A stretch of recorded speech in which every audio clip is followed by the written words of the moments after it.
Vamos para um assunto espinhoso aí. Pode ser, Marçal? Opa, fica à vontade. Aqueles áudios lá, cara. Eu ouvi, reouvi, ouvi de novo.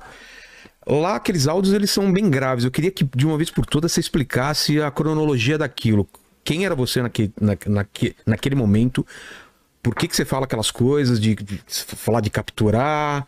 Ele fala de te pagar a faculdade depois de 200, não sei se é 200 mil, 200 reais. 200 reais. Todo Não mundo é fica... 200 reais. É, ô, cara, Marçal. era porque ele ali é humilhação. Mas não dá pra pagar uma faculdade com 200 reais, cara. Você assistiu, você ouviu o áudio todo? Vi. Você viu quando eu falava assim, me arruma 40 conto? Aí ele falava, tem 20. Eu falava, arruma 30. Eu tava estacionando com a bicicleta e ligando no Sony Ericsson. Então vamos lá, quem era você naquela época e o que tava Seguinte, fazendo? aquele cara se chama Danilo, ele era Pastor. líder de jovens lá da igreja e aí depois ele acabou virando pastor.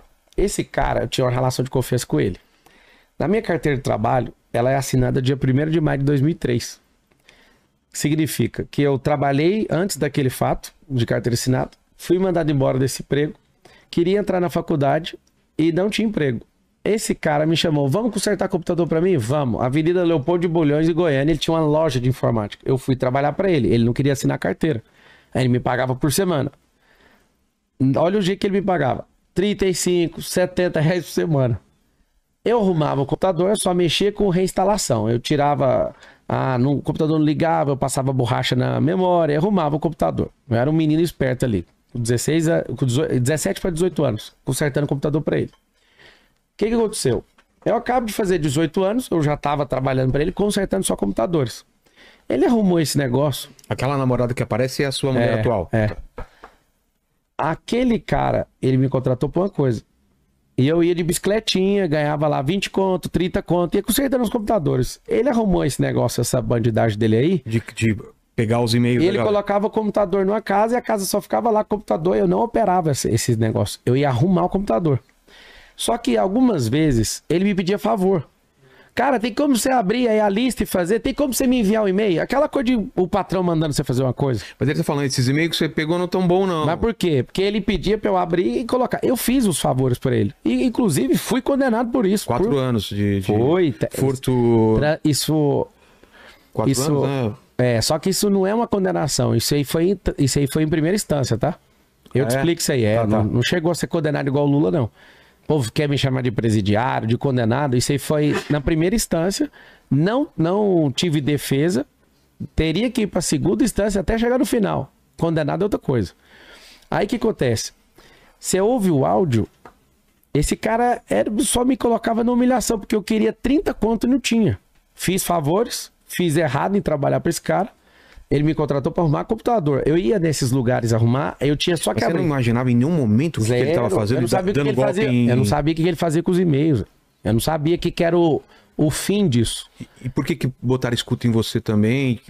Porque tinha o telefone ligado. Estava trabalhando para ele. Tá vendo que foi condenado a 4 anos furto qualificado, nunca foi preso e prescreveu em 2018, é isso? Por antecedentes criminais e por ser menor de 21 anos, e o processo ele correu a revelia. O que é a revelia? Se eu tivesse hoje uma defesa técnica, eu tenho certeza que eu nunca ia ser condenado. O potencial da minha participação é quase zero. Fiz favor? Fiz, não tem como negar, ué. Cara, você sabe o peso de você que... Você é cristão, certo? Sim. O peso de você falar que não sabia Não sabia, que era delituoso, jamais, jamais. Nunca, de falar assim, esse cara tá roubando os outros, nada. Eu dava esses e-mails pra ele, ele usava isso, que era pra um médico que ele fazia trabalho de marketing. O que aconteceu? Quando eu trabalhei pra esse cara, foram poucas semanas. Mas a polícia não chegou a conclusão nenhuma em relação a você? Chegou a conclusão como se eu fosse um hacker. Isso. Eu não sou. No processo, eu não peguei nada. Não tem dinheiro na minha conta, não peguei nada a não ser meu salário. Depois eu fiquei pensando, eu tinha que processar esse cara por direito trabalhista. Sim, eu trabalhei pro cara, inclusive depois de 20 anos, vai fazer 20 anos agora. Eu falei com ele pela primeira vez. Cara, minha alma foi lavada, porque ele falou assim, me perdoa ter colocado você nisso. Ali, pra mim, claramente. E tem áudio do seu pai também falando, pô... Meu pai tava querendo saber o que esse cara tá fazendo. Seu nome vale mais do que qualquer coisa. Meu pai sempre falou isso. Meu pai, desde pequeno, como é divorciado, ele sempre fica no meu pé. Meu pai, até hoje não, há uns 5 anos atrás, meu pai falava, cuidado com bebida, cuidado com fumar. Eu nunca mexi com nada disso, mas até hoje ele sabe que esse cara é extremamente preocupado? Ele sempre ficou no pé para a gente não virar bandido, não virar... Porque a gente veio de periferia. Então, assim, pelo amor de Deus, toma cuidado. Então, aquele negócio ali, eu não tinha consciência de delito, zero. Tinha uma relação de confiança e fiz os favores. Agora, se eu tivesse uma defesa técnica, é certeza absoluta. E depois que eu estudei direito, foi depois disso. Se eu fosse bandido, eu ia continuar fazendo qualquer coisa. Eu peguei, fui atrás de um emprego no call center, passei lá na Unip, na Universidade Paulista, arrumei um emprego de call center, paguei e saí fora. Não foi um negócio que eu tive vantagem. Então, assim, na sentença fala, o Marçal não teve vantagem. Financeira? Não tive. Então, tipo assim, se eu sei que o negócio é errado, então eu vou te extorquir aqui, você tem que me pagar, senão eu vou te denunciar, alguma coisa assim. Então, não tive zero de vantagem, só tomei na tarraqueta, entendeu? Negócio mais louco do mundo.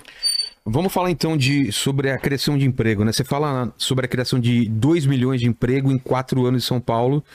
E São Paulo parece que tem 500 mil desempregados, é isso? É porque tem desempregado profissional que não entra na conta, né? O Brasil inteiro criou com o governo Lula 2 milhões e 900 mil empregos. Isso é um absurdo. Esse governo não está criando emprego. O que está criando? Hoje, são 5.568 cidades. Você acha que é real ou tá inflado esse número? É mais ou menos para baixo. Ah, para baixo? Tem muito mais gente desempregada. O Brasil é o país que tem o segundo número de neném, de gente que nem estuda e nem trabalha.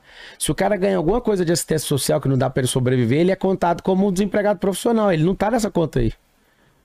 Essas pessoas, elas estão sendo ludibriadas pelos governos de esquerda para que elas não prosperem. Ou seja, o número de desempregados na cidade de São Paulo é 1,5 milhão. Só que a gente tá dentro de um conglomerado de 38 cidades. Sim. Quando você conta o desemprego da cidade, você esqueceu de contar o desemprego de gente que procura oportunidade aqui. E aí, como o nosso nível de qualificação é muito baixo, parece que só tem 500 mil. Tem 2,5 milhões se for juntar com todo mundo que tem esperança de ter emprego aqui. E outra coisa, quando você aponta para 2 milhões, mesmo que esse número fosse real, eu tô colocando 1,5 milhão de expectativa acima, certo? Eu tô falando que a cidade vai crescer. A cidade tem como crescer, usando emprego de tecnologia. Então, assim, você pega 10 anos atrás, o orçamento da cidade de São Paulo era 56 bilhões. Ano que vem é o quê? Mais do que o dobro. Então, em 10 anos, a gente foi para isso agora. E a cidade de São Paulo, nos últimos 4 anos, gerou 767 mil empregos, segundo o CAGED. Pois é, mas gerou e perdeu, gerou e perdeu, gerou e perdeu. Igual empresa. Empresa, em 3 anos, 83% delas fecham, sabe E isso? eles falam que, e pelos dados, desde 2007, o máximo que a cidade conseguiu gerar foi 837 mil empregos. Em 4 anos ou em 1 ano? É. E eu acho que é desde que começaram a medir isso daí. Mas qual que seria a sua saída para... Vamos lá, 2 milhões de CNPJs de forma linear. É um emprego por CNPJ. Você acha que é demais? Quanto? São 2 milhões de CNPJ na cidade de São Paulo. Mas, acha... Não, é forma linear. Tô falando uma conta linear. Tá. Pega 2 milhões, para 2 milhões de emprego, um para cada um. Em 4 anos, você tá falando? Não, conta linear. São 2 milhões de CNPJ que existe hoje. Ah, que existe, não que você vai criar, tá? Conta linear. Tá. Um emprego para cada um. 1.000 favelas, 2 mil empregos por favela. Você já foi nas favelas? Já. Então você imagina eu levar empresas para as favelas do Paraisópolis aqui do lado, por exemplo. Poxa, Paraisópolis vai criar 10 mil empregos lá dentro. Lá é gigantesco. Lá no Elipa, no Heliópolis. Você vai criar 10 mil empregos. Tem lugares que dá para criar muito mais. Levar oficinas e tudo que é verde, tudo que é sustentável. Não é indústria com chaminé. Isso aí arregaça. A cidade já não aguenta por causa da poluição. Então, assim, como é que faz o tripé para isso? Dando incentivo fiscal, né? Diminuindo ISS, diminuindo IPTU. O que mais fecha empresa é custo fixo. Então, você ajudar o empreendedor ensinando. Por que as empresas fecham? Porque ninguém ensina. Vamos lá para a educação financeira que a gente não tem na escola. Lá na Europa, 77% das pessoas, elas investem, porque tem educação financeira desde pequeno. Nos Estados Unidos, 55%. E no Brasil, 2,8%. Mano, olha a diferença. Da Europa, Estados Unidos e Brasil. Por que as empresas quebram? Porque eles não sabem mexer com dinheiro. Não, e tem guerra fiscal também, né? Tem gente que sai daqui pra ir pra outro lado. Falar, guerra fiscal é a última coisa. Eu tenho empresa minha que eu tive que mandar pra uma cidade de Minas, que é Porto Seco, pra pagar menos imposto. A grande parte das minhas empresas estão em Barueri, por quê? Por causa de imposto. Ou seja, os caras não aprendem. São Paulo perdeu a vocação de indústrias, e principalmente indústria limpa, por causa disso. Só que aí, parte às vezes que das empresas tá o ISS, a outra parte está dentro do Estado, que é a questão de ICMS, a pessoa vê, às vezes vai para uma cidade de interior, tem lá 10 benefícios fiscais para ela estar lá. Tem empresa que ganha terreno, a gente tem que aprender a jogar para gerar emprego. Por quê? O emprego é o maior direito social que existe. Não é o Pablo, o prefeito, que vai gerar, o Pablo vai ser o suporte para gerar, dentro de 1.460 dias, 2 milhões de empregos. Vamos lá. Se você virar e falar assim, ó, se você tiver 80% dos empregados aí na periferia, né, na quebrada, eu vou diminuir seu ISS. Você acha que o empregador não vai querer fazer isso? Claro. Por que eu quero criar nas periferias? diminuição de poluição, diminuição de trânsito, diminuição dessa carga intertrabalho, esse negócio do deslocamento de 2 horas e 40 de média, tem gente que fica 3 horas dentro do ônibus, cara. A pessoa já sai desanimada de casa e volta desanimada, ou seja, a vida da pessoa é ruim. Então eu tendo uma empresa, eu vou chamar isso de rodoempresa, não tem o rodoanel? São 177 quilômetros de rodoanel. O rodoanel interno vai chamar rodoempresa, que é esse amortecedor de fluxo, onde vai dar emprego nas periferias, e você pode ver todo o contorno da cidade de São Paulo, fora a Zona Oeste, principalmente ali o distrito de Pinheiros, fora ali, toda a outra parte do anel da cidade de São Paulo é tudo periferia. Você vai ali tudo em Perus, Pirituba, Brasilândia, Morro Doce, parte de cima ali, tudo, Tremembé, tudo periferia. Aí vai lá para baixo, perto do ABC, São Mateus, vai embora, Cidade Tiradentes, tudo periferia, ou seja, é ali que esse rodoempresa. Uma faixa, e quem tiver dentro daquela faixa, só naquela faixa, colocou mais de 80% dos funcionários da periferia, vai ter isenção fiscal. Vai ter benefício fiscal, né? Não isenção total. Ou seja, vou atrair o cara, vamos conseguir com desapropriação, colocar empresas nos lugares e a gente banca lá, não, toma aqui o terreno, toma aqui isso aqui, vai, eu quero emprego. Por quê? Diminui a criminalidade, diminui gasto com segurança pública. A pessoa que não estressa, que não fica 3 horas todo dia, porque ela não tem tempo de cuidar da vida dela. Você concorda comigo, né? Um cara que trabalha 8 horas e fica 3 horas dentro do trânsito e tem que dormir e precisa fazer as necessidades especiais dela, ela é uma pessoa triste. Com certeza. Ou seja, ela custa mais caro na saúde, se não tem oferta de emprego, fica mais caro na segurança. Então essa, pra mim, tá? É uma das soluções mais inteligentes. Descentralização dos empregos. Por que eu chamo esse rodoempresa de amortecedor de fluxo? Porque em volta da cidade de São Paulo tem 38 cidades. O povo que quer trabalho e grandes oportunidades no centro expandido de São Paulo vai parar nesse amortecedor. Eles vão ter emprego nessas entradas. Ou seja, vai continuar sendo essa terra de oportunidade, mas vai estar capilarizado. O que é capilarização para quem está assistindo? Quando você respira, você está trazendo oxigênio. O seu sangue, quando está voltando, o sangue venoso está sem oxigênio. Ele passa no seu pulmão, aí entra oxigênio e volta. Para que esse oxigênio? Para levar o sangue com a pressão, que é regulada pelo ferro, até a ponta das capilaridades aqui. Ó. O que acontece? Olha aqui o tanto que é interessante. Se o sangue não consegue ir até a ponta do dedo, o dedo começa a ficar escuro, você vai ter que amputar o dedo. Sabe disso, né? Claro. É assim que é a periferia. As periferias, que são as pontas distantes do corpo, elas estão sem emprego. É onde acontecem os maiores problemas da sociedade. Eu não tenho investimento nesse lugar, eu trato essas pessoas com o mesmo rigor de outras. Né? Você obriga elas a se deslocar pela cidade inteira. Mano, o problema é não ter emprego. Maior direito social do mundo, emprego. Tem que ter oferta de emprego sempre sobrando.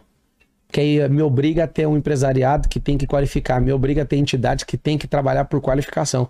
Emprego sempre tem que ter sobrando, nunca faltando. A política pública da esquerda, que é manter o povo no cabresto, esse método nefasto de fazer a pessoa, inclusive quando o Bolsonaro era presidente, ele deixava ter o Bolsa Família podendo ter renda alternativa. Esse é o certo. Porque a pessoa tem o Bolsa, aqui no município chama renda mínima, e você tem que deixar ela ganhar a renda alternativa, senão ela não vai prosperar. Você concorda comigo? Senão ela vai ficar só dependendo daquilo. O Lula ganhou, a primeira coisa que ele fez foi revogar isso. Não, se tiver renda alternativa, vai perder o benefício. Pô. Aí parece inteligente, mas não é, cara, porque a pessoa vai falar, então eu não posso melhorar. Eu lembro de pessoas que eu contratava e falava assim, ó, só aceito trabalhar se você deixar eu ganhar meu seguro-desemprego. Mano, você tem que decidir, cara. Tem gente que quer ser presa pro resto da vida nas coisas. Eu falo, não vai, você tem que tomar uma decisão. Emenda com isso que você está falando, o que você fala do seu plano de governo de educar a população quanto a bons hábitos alimentares, sonos, ingestão de água, prática de atividade física e outras medidas do dia a dia. Você sabe o que significa a sigla SPA? Hã? SPA, sabe? A pessoa vai no spa, ela pensa que é massagem. SPA. A pessoa pensa que é massagem. Primeira coisa, sim ou não? Ah, vou no spa. Não. SPA significa saúde por água. A medicina germânica trata quase tudo com água. Então, depois que eu aprendi isso, a pessoa que tá saudável, tá aprendendo aí? 1 milhão de pessoas? Uau! Oh, deixa eu fazer um pedido aqui, precisamos de ajuda, de munição. Lá. Munição para terminar essa campanha bem. Precisamos de munição, que é dinheiro. Não temos dinheiro público, não pus meu dinheiro para não ter perseguição, né, por parte desses políticos aí que tem ciúme de dinheiro privado. Precisamos de doação e se você puder anotar o Pix, 56.336.422.1000 contra 97. Vou repetir. Se gentilmente vocês puderem colocar aí, fixado. Coloca no Pode colocar? chat. Não sei se pode colocar. No... Não sei, né? Melhor não arriscar. Não, em relação à questão A lei jurídica, eleitoral. Não tem problema não. Não? A gente coloca em todos. Ou então alguém manda um superchat com esse código. 56.336.422.1000 contra 97. Vou repetir mais uma vez aí, obrigado. 56.336.422.1000 contra, que é 1000 de ré, né? 97. Você que fizer o Pix, não faça de empresa, não faça de CNPJ, tá? Faça do seu CPF para a campanha nossa. E o que você mandar, escreva assim nos comentários, ó. Mandei 50 munições, mandei 100 munições. Cada munição é R$1. O que era a pergunta mesmo? Essa tua então, ideia de cuidar da saúde é... Então, cara, você imagina um povo que bebe água... Ingestão de água... É um povo que... Sono... Olha que coisa. Na medicina, a melhor questão que hoje a gente não tem controvérsia é a questão do sono. Se a pessoa trabalhar o sono dela, ela é uma pessoa que desfruta mais. Ela vive mais e vive melhor. Sobre água. Pessoa que bebe de 4 a 6 litros de água todo dia, ela regula o pH dela, que é o potencial de hidrogênio do corpo. Essa pessoa pensa melhor, essa pessoa não fica desanimada. Água, velho. Só água. Ela tem menos inflamação no corpo, ela tem menos problema na saúde dela. Então, sono, água e exercício libera endorfina. Endorfina é aquilo que faz a pessoa sentir, eu vou usar a palavra certa, tá? O tesão pela vida. Gente que não treina, não tem um tesão pela vida, porque até as ideias dela sempre puxa pro viés cognitivo negativo. Então a pessoa trata exercício, a pessoa trata água, a pessoa trata o sono, falta ela viver novidades na vida dela, para liberar o quê? Dopamina. Por que a nossa geração tá sequestrada pelo celular? Esse carregador que vocês me deram aqui tá sem pilha, vamos arrumar outro aí, por favor. O que acontece? A pessoa que está sequestrada pelo aparelho celular, quando ela entra lá no WhatsApp para ver a notificação, no Instagram, para ver a notificação que seja, ela tá acionando dopamina barata. O que é a dopamina barata? Pornografia, mensagem celular, essas bobeiras, faz a pessoa ter a sensação de novidade. A mesma do jogo do tigrinho. É, por isso que não sai. É. A mesma da aposta. É. Dopamina barata. Qual é a dopamina cara? Chama-se desafio, aquilo que você não dá conta de fazer. Então, quando você se envolve num processo onde você tem que melhorar para conseguir, essa dopamina é a mais cara de todas, é a que eu mais me envolvo. Por isso que eu virei Ultraman, Ironman, fico fazendo doideira, aprendendo a fazer tudo que é possível. Porque, igual hoje, eu consigo enfrentar a gente num monte de situação, porque eu já fiz, eu comprei essa dopamina. Eu vivi desafios para chegar até aqui, entende? Então, você imagina a gente ensinando isso, colocar nas comunidades lugar para fazer exercício físico. A pessoa tendo emprego perto da casa dela, imagina ela ir a pé ou então de bicicleta ou numa condução só 15 minutos, receber um sonho para São Paulo. E a pessoa ter tempo para cuidar dela. Qual que é o impacto disso? Gastar menos dinheiro com saúde. Gastar menos dinheiro gerando emprego, menos dinheiro com segurança pública. Essa é uma coisa simples de fazer.